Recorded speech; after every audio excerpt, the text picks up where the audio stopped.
광주 도시철도 2호선 공사 예산과 기간이 당초 계획했던 것보다 크게 증가할 걸로 전망되면서 2025년 완전 개통이라는 당초 계획에서 최소 2, 3년은 더 걸릴 수 있다는 예상이 나오고 있습니다. 장마가 내일부터 본격적으로 시작되면서 광주 전남에는 모레까지 최대 120mm의 많은 비가 내릴 걸로 예보됐습니다. 지방선거 이후 국민의힘이 전남의 무소속 단체장 당선인들의 공을 들이는 가운데 다음 달에는 윤 대통령이 전남 무소속 당선인들을 직접 만날 걸로 보입니다. 일제강점기 개항장이었던 목포의 역사적 건축물인 옛 세관창고가 목포의 맛을 알리는 갤러리로 탈바꿈했습니다. 여러분 안녕하십니까? KBC 8시 뉴스입니다. 광주 도시철도 2호선 공사 예산과 기간이 당초 계획했던 것보다 대폭 증가할 걸로 전망됩니다. 광주광역시는 명확한 정보를 내놓지 않고 있지만 2025년 완전 개통이라는 당초 계획에서 최소 2년에서 3년은 더 걸릴 수 있다는 예상이 나오고 있습니다. 광주 도시철도 2호선 현 상황을 이형길 기자가 취재했습니다. 광주 도시철도 2호선 총 사업비가 당초 2조 2천억 원에서 9,300억 원 증가해 3조 원을 넘어설 전망입니다. 다행히 추가 예탄은 받지 않아도 되지만 KDI는 추가된 사업비가 적정한지 검토에 들어갔습니다. 사업비 증가의 적정성을 인정받더라도 국비 지원은 60%뿐입니다. 결국 광주시가 자체 예산으로 나머지 40% 3,700억 원을 추가 부담해야 합니다. 강기정 광주광역시장 당선인은 지방채 발행밖에 대안이 없다는 입장입니다. 나머지 40%는 추가로 확보를 해야 되는데 방식은 지방채 발행에 밖에 없겠다. 광주시가 한 해 발행할 수 있는 지방채 한도는 2천억 원 수준. 도시철도 2호선 사업에만 지방채 발행을 집중할 수도 없어 공사 기간을 늘려 매년 지방채 발행량을 조율해야 하는 상황입니다. 기간이 늘어나면 매칭액은 연도별로 분산되니까 줄어들겠죠. 이 3단계 구간 착공 시기도 문제입니다. 당초 계획대로라면 지난해 공사에 들어가야 했지만 사업비 증가 협의가 올해 내로 끝나야 내년 공사 발주를 할 수 있습니다. 내년 발주와 공사를 시작하더라도 2단계 완공이 당초 계획보다 2, 3년은 늦어지고 3단계는 예상조차 불가능한 상황입니다. 사업비 증가로 공사 기간이 대폭 늘어나는 것은 불을 보듯 뻔한 일이지만 여전히 광주시는 3단계 구간까지 2025년 개통이라는 공식 발표를 수정하지 않고 있습니다. KBC 이영길입니다.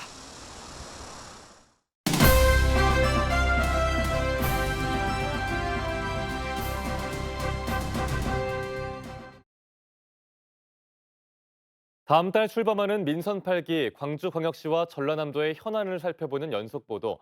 오늘은 광주광역시의 해묵은 과제인 어등산 관광단지 개발입니다.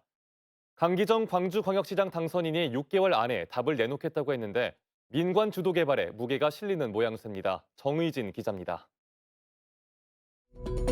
어등산 관광단지 개발 계획이 추진된 건 지난 2005년으로 거슬러 올라갑니다.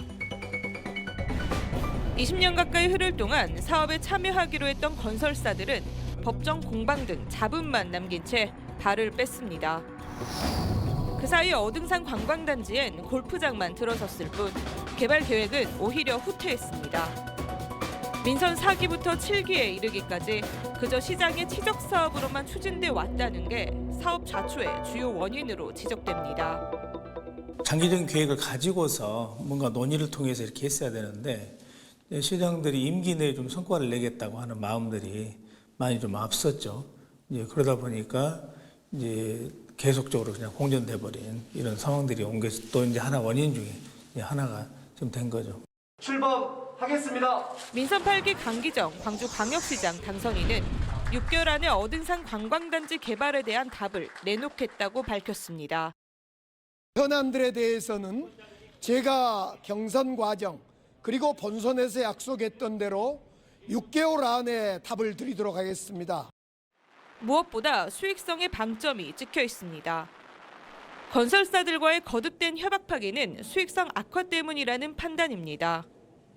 이에 관광진흥법에 기반한 상업시설 위주의 개발에서 벗어나 민관이 주도하는 수익형 특화 관광단지 조성에 무게를 두고 추진하고 있습니다. 우치동물원을 어등산으로 이전해 사파리 형태로 조성하고 우치공원 개발을 통해 수익을 얻는 것도 현재 검토되고 있는 대안 중 하나입니다. 수익성을 보장해주되 공익성까지 안고 갈 수 있는 규모의 기업이 우선순위가 될 것으로 보입니다. 장기적으로는 관광 수요에 따라 운영사 위주의 개발로 추진하겠다는 게 강기정 당선인의 계획입니다. 우려되는 점도 적지 않습니다. 이용석 광주광역시장도 민선 7기 출범 당시 6개월 성과로 어등산 관광단지 개발을 공언한 바 있습니다. 치적 쌓기를 위한 속도전에 또다시 매몰되는 것 아니냐는 목소리입니다. 광주 시민들의 공유재산인 만큼 기업의 수익성만을 쫓는다면 중소상인이나 시민사회단체와의 충돌 또한 불가피합니다. 빨리 해결하려면 할수록 이거 해결하기 어렵다고 저는 생각을 합니다. 시가 소유하고 있는 부지란 말이에요. 그런 공간까지 민간 수익을 고려한 시설물이 꼭 들어와야 되는 것에 대해서 진짜 검토가 필요하다는 말씀을 다시 드리고 싶어요. 강기정 당선인이 어등산 관광단지를 둘러싼 해묵은 현안이라는 꼬리표를 뗄 첫 시장이 될지 아니면 또다시 오명을 이어갈지 시험대에 오를 시간이 얼마 남지 않았습니다. KBC 정의진입니다. 장마가 내일부터 본격적으로 시작됩니다. 광주 전남에는 최대 120mm의 많은 비가 내릴 것으로 예보됐습니다. 비 피해 없도록 미리 대비하셔야겠습니다. 김서영 기자의 보도입니다. 일본 쪽으로 길게 뻗어 있는 장마 전선이 서서히 북상 중입니다. 기상청은 내일부터 본격적인 장마가 시작될 것으로 내다봤습니다. 광주 전남에서는 내일 아침부터 모레 오후까지 최대 120mm에 달하는 비가 내릴 것으로 예상됩니다.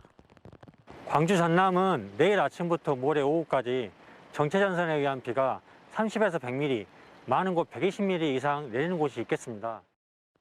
특히 내일 밤부터 모레 새벽 사이에는 시간당 30에서 50mm 이상의 매우 강한 비가 예고됐습니다.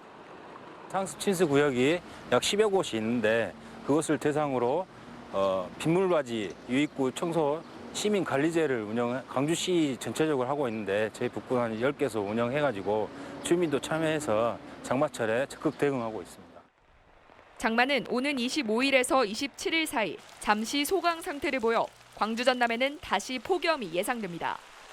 기상청은 장마 기간 동안 내리는 강한 폭우로 농경지가 파손되거나 산사태가 일어날 가능성이 커 주의가 필요하다고 당부했습니다. KBC 김서영입니다. 전라남도가 장마를 앞두고 수해 복구 현장을 찾아 긴급 점검에 나섰습니다. 문금주 행정부지사는 곡성 선세지구와 구례 서시천 일대 등 과거 호우 피해 복구 사업 현장을 찾아 신속한 복구에 최선을 다해줄 것을 당부했습니다. 전라남도는 이번 장맛비에 국지성 호우가 예상되는 만큼 재해대책본부를 구성해 대응에 나섰습니다. 윤석열 대통령의 특사 자격으로 전남을 방문한 조수진 국민의힘 국회의원이 무소속인 순천시장과 광양시장 당선인을 잇따라 만났습니다. 다음 달에는 윤 대통령이 전남 무소속 기초단체장 당선인들을 직접 만날 걸로 보입니다. 박승현 기자가 취재했습니다. 노광규 순천시장 당선인을 만난 조수진 국회의원은 순천의 최대 현안인 국제정원 박람회 성공 개최를 위해 정부와 여당이 예산 지원을 아끼지 않겠다고 밝혔습니다. 내년 4월 열리는 개막식에 맞춰 윤 대통령의 참석을 추진하겠다고 강조했습니다. 정치적인 정략을 떠나서 그 진심으로 받아들이고 싶고 아마 시민들도 그렇게 받아들일 것 같습니다. 이어 정의나 광양시장 당선인을 만나 윤 대통령이 전남 공약 약속에 대한 강한 의지를 전해왔다며 광양항 스마트항 조성 등 지역 현안을 대통령께 직접 전달하겠다고 말했습니다. 여당이 됐든 야당이 됐든 도움이 될 경우에는 마다 않고 구별 없이 만나야 된다고 생각합니다. 특히 조 의원은 윤 대통령이 전남 무소속 기초단체장 당선 지역에 예산 지원 방안을 강구하고 다음 달 내 해당 단체장 7명과의 만남을 추진하고 있다고 밝혔습니다. 무소속 단체장들을 먼저 만나서 그분들이 원하시는 또 생각하시는 그런 구상을 듣는 게 순서상 맞겠다라고 생각을 하시는 거지요. 조 의원은 목포, 순천, 광양에 이어 강진, 진도 등 나머지 무소속 당선인 4명도 조만간 만나 지역 현안을 살필 계획입니다. 서진 정책을 강화하고 있는 정부와 국민의힘이 호남 민심을 뒤흔들 의미 있는 결과물을 내놓을 수 있을지 주목됩니다. KBC 박승현입니다. 김대중 전남교육감 당선인이 도내 학생들의 학력 향상을 위해 다각적인 대책을 찾기로 했습니다. 수능 대응을 위해 중학생들부터 학습력을 높이고 전체 학생이 참가하는 학력 평가도 고려하고 있다고 밝혔습니다. 정지용 기자의 보도입니다. 김대중 전남교육감 당선인은 후보 시절 학생들의 학력 저하 문제의 심각성을 여러 차례 지적했습니다. 수업이 가능한 학교를 먼저 만들어야 된다. 지금 교실은요, 수업이 점점 더 어려워지고 붕괴되고 있습니다. 전남교육감직 인수위원회는 학생들의 학력 신장을 위해 방법을 찾겠다고 밝혔습니다. 역량 중심 교육이 필요하지만 수능 학력에 대한 학부모들의 요구가 높다는 점을 외면할 수 없다는 이유에서입니다. 인수위는 학년별 맞춤 프로그램을 통해 학력을 키우는 한편 수능 입시 지도를 중학교부터 준비해야 한다고 보고 있습니다. 지금 이제 입시 지도가 사실은 고등학교에 좀 초점이 맞춰져 있는데 중3부터 입시 지도에 좀 프로그램들을 좀 맞춰서 진로 진학 프로그램들을 좀 내실화하고 인수위는 또 전체 학생들을 대상으로 학력 평가 실시도 고려할 수 있다고 밝혔습니다. 지금까지 수능 시험을 보는 고3 학생 외에는 사회적 갈등을 이유로 제대로 된 학력 평가가 이루어지지 않았습니다.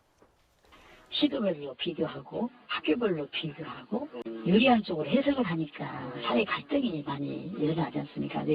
인수위원회는 사회적 이견이 큰 만큼 학력 신장과 학력 평가를 둘러싼 부작용을 최소화하는 방안을 마련하겠다고 덧붙였습니다. KBC 정주영입니다. 일제시대 개항장이었던 목포의 역사적 건축물인 옛 세관창고가 목포의 맛을 알리는 갤러리로 탈바꿈했습니다. 맛의 도시 목포의 다양한 음식을 맛보고 체험하는 관광 콘텐츠로 만들어졌습니다. 이동근 기자의 보도입니다. 1897년 개항과 동시에 목포에는 해관으로 불렸던 세관이 설치됐습니다. 해관은 목포항에 드나드는 물품을 관리했습니다. 근대기 개항장의 중요한 역사 자료로 세관터와 창고는 문화재로 등록됐습니다. 목포시가 근대 역사 자원인 세관 창고를 새로운 복합 문화 공간으로 조성했습니다. 미식 문화 갤러리 해관은 맛의 도시 목포의 미식 체험 공간입니다. 홍어와 낙지, 갈치 등 목포의 구미와 대표 주전부리 등을 직접 맛보는 푸드존, 휴식을 위한 라운지 등을 갖춰 목포의 맛을 알리게 됩니다.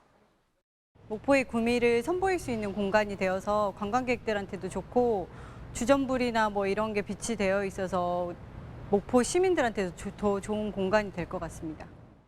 다른 한동의 창고는 옛 세관의 역사와 개항장 목포의 역사를 한눈에 볼 수 있는 전시관으로 조성됐습니다. 전국 최초 공간문화재로 지정된 근대 역사문화 거리에 색다른 체험형 관광 콘텐츠입니다. 목포가 가진 맛의 우수성을 알리는 플랫폼으로 원도심 상권 활성화 등 지역 경제에도 활력을 불어넣을 것으로 기대됩니다. 목포 맛의 우수성을 알리고 인근 음식점 방문으로 이어지는 미식 플랫폼 역할을 할 것이며 원도심의 새로운 관광 거점으로 기대됩니다. 맛을 테마로 한 쿠킹 클래스와 푸드 콘서트 등 관광객들이 맛보고 즐기는 미식 관광 상품을 운영할 계획입니다. KBC 이동근입니다. 민선 8기 시도지사 당선인들이 여수에서 만나 지방 분권 강화 방안 등을 논의했습니다. 오늘 한국행정학회 주최로 여수에서 열린 학술대회에서 민선 8기 시도지사 당선인들은 지방 분권 강화를 통한 지역균형 발전 추진 방안과 중앙과 지방정부 협력을 통한 국가 경쟁력 향상 방안 등을 논의했습니다. 오늘 학술대회에는 김영록 전남지사와 오세훈 서울특별시장, 김태흠 충남지사와 이철우 경북도지사 등이 참석했습니다. 광주중앙공원 1지구 민간공원 특례사업 시행사업자 사이에 분쟁이 격화되고 있습니다. 광주중앙공원 1지구 민간공원 특례사업 사업 시행사인 특수목적법인 빛고울 중앙공원 개발의 주주인 한양건설은 다른 주주들 사이에 주주 변경은 위법하다며 광주광역시에 위반 당사자 퇴출을 요청했습니다. 그러면서 광주광역시가 해당 주주 퇴출에 응하지 않는다면 소송을 제기하겠다고 덧붙였습니다. 금품 수수 혐의로 경찰 수사를 받고 있던 광주광역시 의원이 해외 출국한 뒤 잠적했습니다. 지역 정치권 등에 따르면 광주광역시 의회 A 의원은 교육단체로부터 1억 원이 넘는 금품을 수수했다는 혐의로 경찰 수사를 받던 중 지난 2일 해외로 출국한 뒤 연락을 끊고 잠적했습니다. 해당 의원은 임시회 회기가 시작된 지난 15일에도 의회에 별다른 연락을 하지 않고 출석하지 않고 있으며 경찰은 수사를 피해 잠적한 걸로 보고 행방을 쫓고 있습니다. 5.18 민주화 운동 당시 계엄군의 기관총 발포 사실을 명백하게 입증할 수 있는 사진이 최초 공개됐습니다. 5.18 진상조사위원회는 광주 일보로부터 기증받은 사진 3,600여 매 가운데 1980년 5월 21일 오전 10시부터 11시 사이 계엄군 장갑차 기관총에 실탄이 장착된 사진이 포함됐다고 밝혔습니다.